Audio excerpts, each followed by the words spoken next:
Because the worst side effect about a diagnosis is what? The low self-esteem that it causes in the child. Which is why I hate when y'all get a label. Y'all run around like y'all hit the damn lottery. Bragging to your children that they got a problem. Y'all know what I'm talking about. Oh, John, he conduct disorder. Raheem, he ADHD. Susu, she ODD. You don't tell a child that they have a problem. You fix the problem.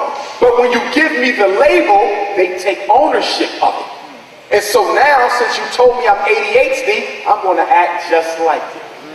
Now that you told me I have a conduct disorder, I'm going to act just like it. Because after all, these are medical problems, right? Allegedly. So since it's a medical problem, I can't be held responsible if I just get up and punch somebody in the face. I got a disorder. So now the children are acting crazy as hell because we told them they got a medical problem.